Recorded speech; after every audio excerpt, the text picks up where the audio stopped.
Allah memang Maha Pengampun, Maha Pemurah. Jadi misalnya kita banyak dosa, terus kemudian kita tetap masuk surga, itu sangat-sangat masuk akal gitu. Karena Allah Maha Pengampun. Tapi manusia tidak. Manusia tidak Maha Pengampun. Manusia bahkan seringnya susah ya untuk memaafkan kesalahan orang lain. Nah, makanya saya tuh baru baru ngeh gitu ya, baru nangkep kenapa kok kita bisa masuk ke neraka padahal kita misalnya beriman kepada Allah gitu. Padahal Allah Maha Pengampun, kok kita tetap masuk neraka misalnya.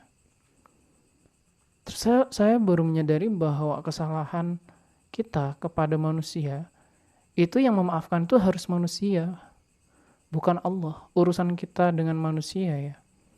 Hablum minan nas. Urusan kita dengan manusia itu harus diselesaikan dengan manusianya. Hak manusia lain yang kita rampas itu harus diridhoi oleh manusia gitu, bukan Allah. Jadi selama dosa kita urusannya sama Allah, ya Allah yang akan mengampuni. Tapi ketika dosa kita itu kepada manusia, kita harus minta maaf sampai dimaafkan. Ketika kita nggak dimaafin, berarti kita punya utang di situ.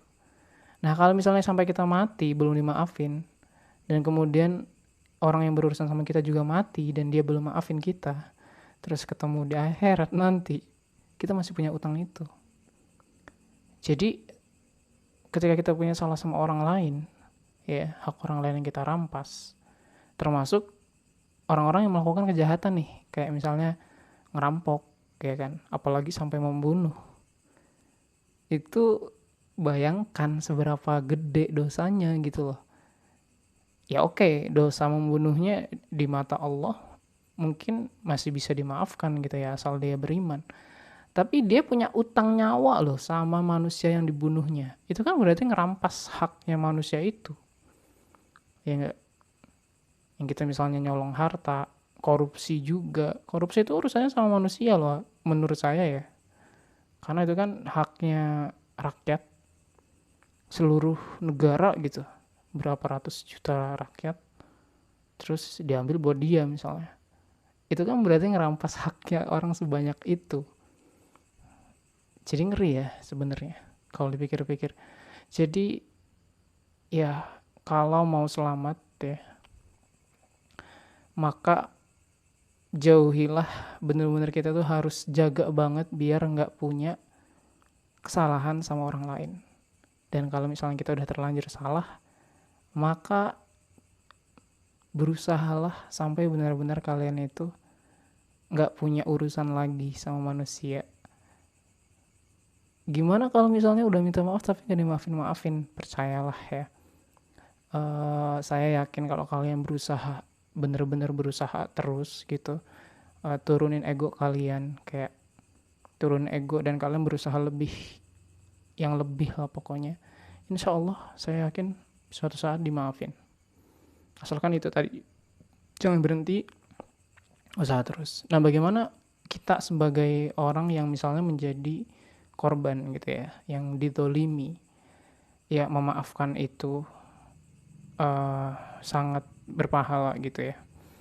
Tapi memang kita nggak, kayaknya aku pernah dengar itu, emang kita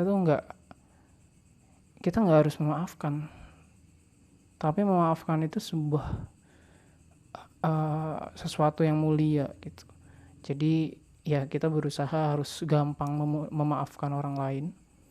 Tapi kalau misalnya hak kita dirampas, itu memang kita tidak diwajibkan untuk memaafkan. Kayaknya gitu ya, saya pernah dengar dari Ustadz ini. Cuma kalau salah ya koreksi. Yang jelas kita ya memang harus belajar untuk bisa memaafkan juga, karena kan kasihan juga orang ya. Kecuali kalau hal-hal yang serius kayak misalnya berurusan sama nyawa, itu mungkin kan ada, kalau zaman dulu tuh ada kisos ya. Kalau sekarang di negara kita tidak bisa dilakukan itu, Dan gak usah nyalahin negaranya ya, karena negara itu berurusan sama berbagai pihak.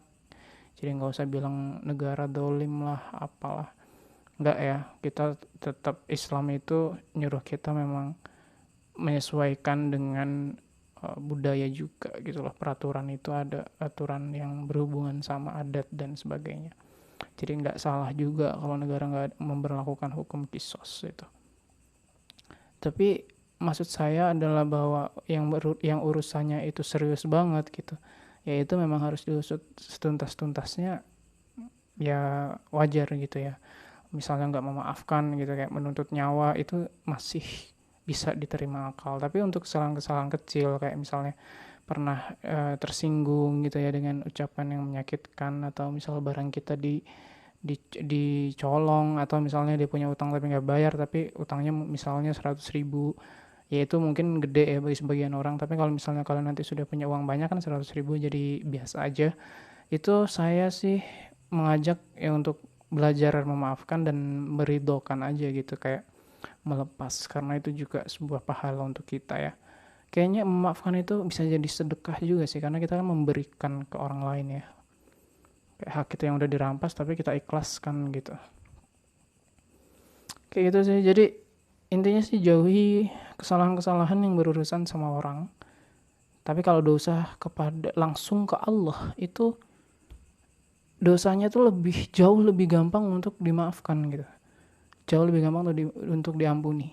Karena kita tinggal istighfar, kita baca subhanallah, hamdalah, sholawat nabi, itu wah itu powerful sekali ya untuk menghapus dosa kita kepada Allah sekali lagi.